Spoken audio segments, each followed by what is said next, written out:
The scripture for today is found in Ephesians 5:21 through 6:4. Submit to one another out of reverence for Christ. Wives, submit yourself to your own husbands as you do to the Lord. For the husband is the head of the wife, as Christ is the head of the church, his body, of which he is a Savior. Now, as the church submits to Christ, so also wives submit to their husbands in everything. Husbands, love your wives, just as Christ has loved the church and gave himself for her, to make her holy, cleansing her by washing her with water through the word, and to present her to himself as a radiant church, without stain or wrinkle or any other blemish, but holy and blameless. In the same way, husbands ought to love their wives as their own bodies. He who loves his wife loves himself. After all, no one ever hated their own body, but they feed and care for their body, just as Christ does the church. For we are members of his body. For this reason, a man shall leave his father and mother and be united to his wife, and the two shall become one flesh. This is a profound mystery, but I am talking about Christ and the church. However, each one of you must also love his wife as he loves himself, and the wife must respect her husband. Children, obey your parents in the Lord, for this is right. Honor your father and mother, which is the first commandment, with a promise, so that it may go well with you, and that you will enjoy a long life on earth. Fathers, do not exasperate your children. Instead, bring them up in the training and instruction of the Lord.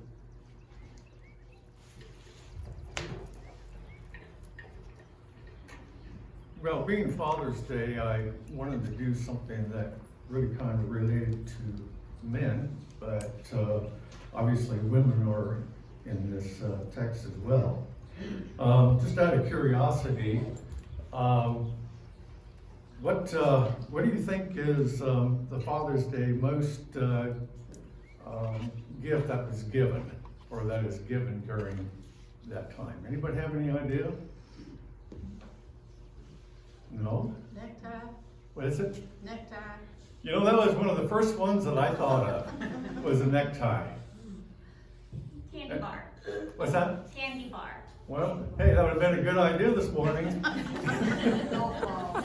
Huh? Golf balls. Golf balls, yeah. Actually, something related to golf was further down on the list.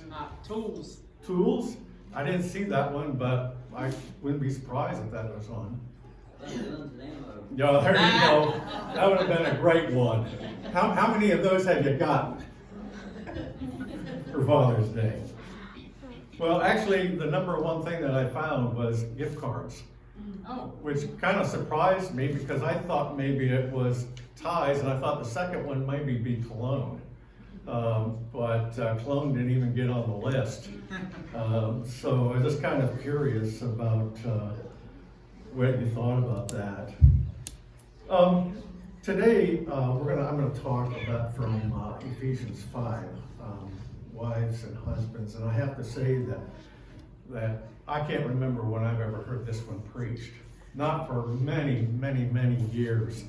And I guess I was just kind of curious, when you heard about this passage, how many of you cringed?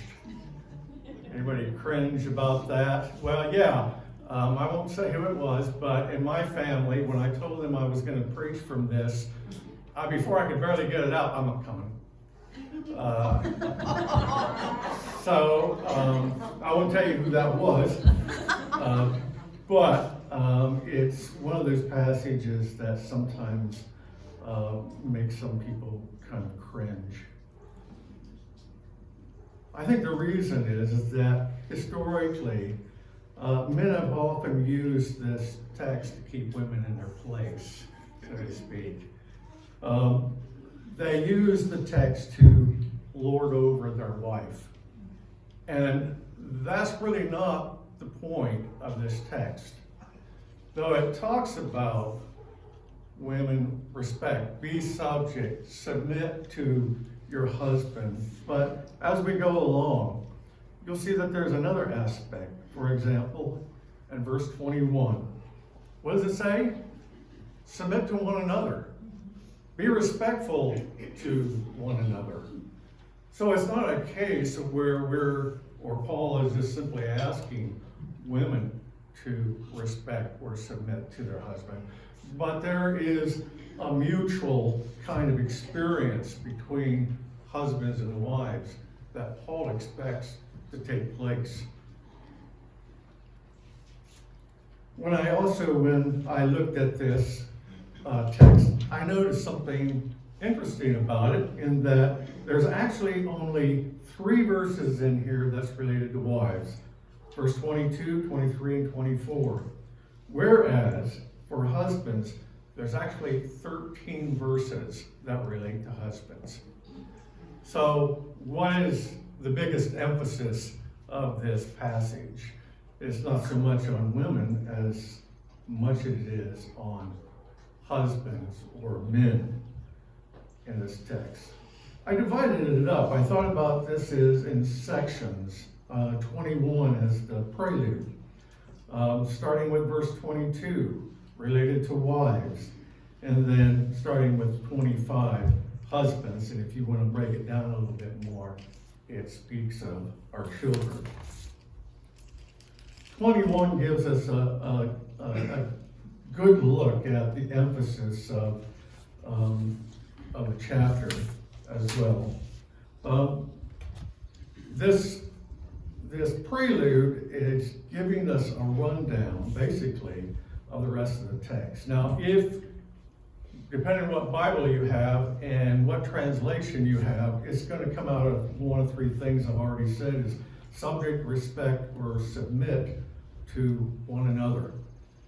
The instruction is not one, then, that's just a one-way street. As we follow down the text in verse 22, where we're asking, or where it says, wives, submit or respect your husband. But there is a mutuality that is supposed to be given back and forth of respect. Looking at the meaning of respect, I found this that I thought really is a good meaning. It is the process of honoring someone by exhibiting care, concern, or consideration for others' needs and feelings. I thought that was a really good explanation of respect. So wives, in verse 22, I'm going to use the word interchangeably, but it says, wives, respect your husbands. For men, being disrespectful to, I think, is probably one of the highest lists on the don't. You get 2 men together and one man disrespects another, you're looking for trouble. Men have this issue related to disrespect. No one, though, really likes to be disrespected, and it doesn't matter if it's a man or a woman, but it creates problems, and a problem in a relationship. Showing and giving respect then demonstrates, wives, demonstrates to our husbands or to men that you love us, that you care about us.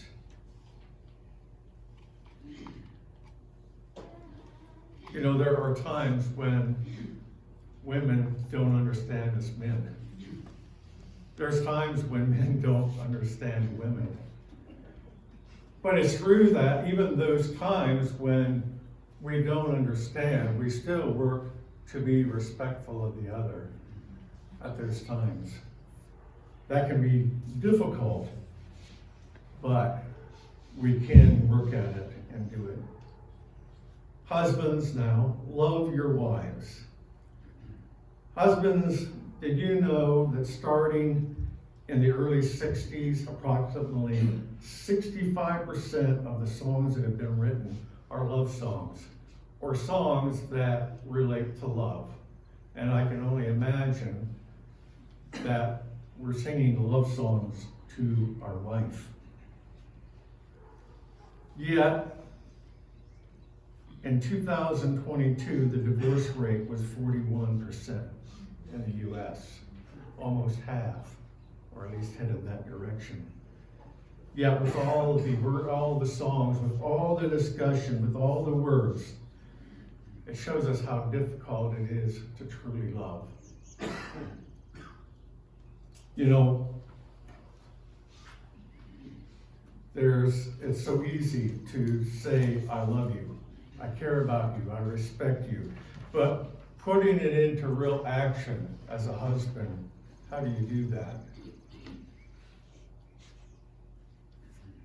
Well, Paul instructs us, and it's quite interesting, I think, of how he puts together, actually, Christ's love for the church and how we are to love our wife. Christ's love for the church is sacrificial love. Think about that word in relationship to the church and your relationship to your wife. It is a sacrificial love. He gave his all for the church. He made church the center. It wasn't something that was half-hearted. It wasn't something that was self-serving. But it was a sacrificial kind of love. Christ gave himself up for the church, and in the same way, he's asking you and I to put aside all those other things that become first in our life other than Christ, to the love and the care of our wife. Paul uses a portion of this to try to also explain about what we are to do. That comes from Genesis 2, and also later, Jesus uses the same verse. He says, a man leaves his family and be joined to his wife. Now, previously at the time, a man's commitment related to his family of origin at that particular time.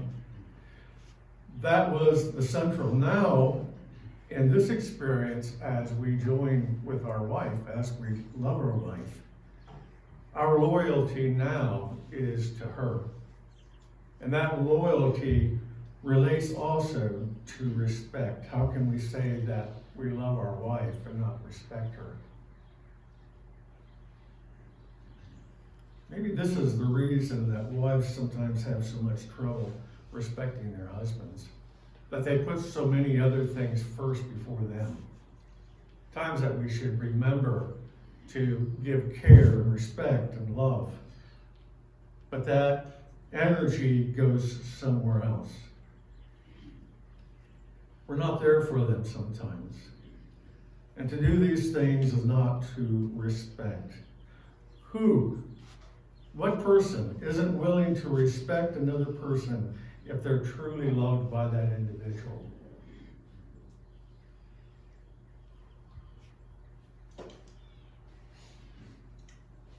In counseling, I've had several occasions, and I'm going to use pretty much the exact words. Several husbands have brought their wives to counseling.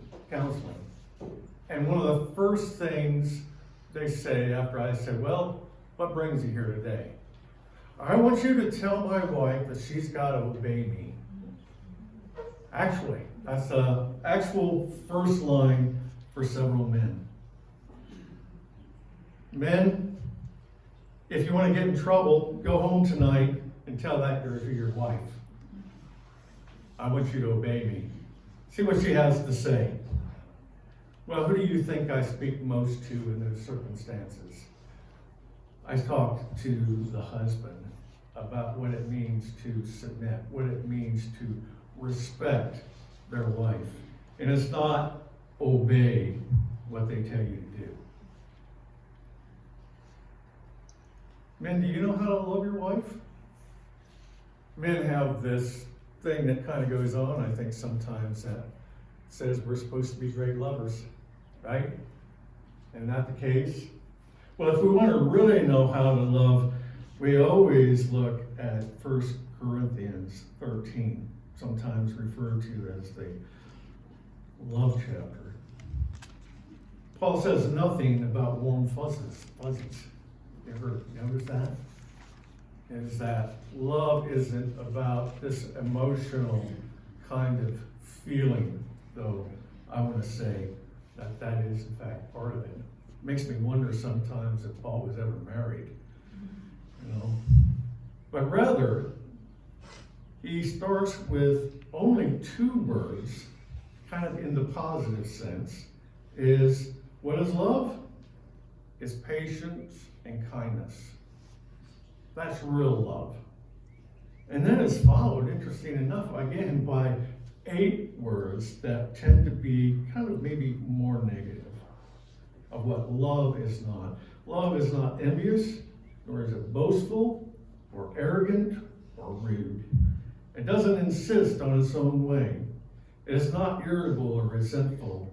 It does not rejoice in wrongdoing, but rejoices in the truth.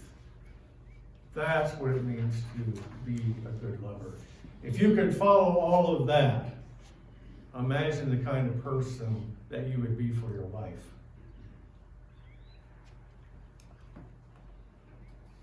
The last section of the passage, starting actually in chapter 16, is about our children. Because there again, it's so important that our children know that we love them. You'd be surprised how many people I talk to in therapy that even as adults are still trying to gain the love of their parents. I actually have a 70-some-year-old woman who felt like she had never been loved and still working toward that love by taking care of her mom in her old age when the rest of the family had moved away. But she never received the love that she should have had, that should have been free. Fathers, don't provoke your children to anger. It'd be interesting to see, I'm not going to ask you, but how many of you people, how many of you men provoke your children?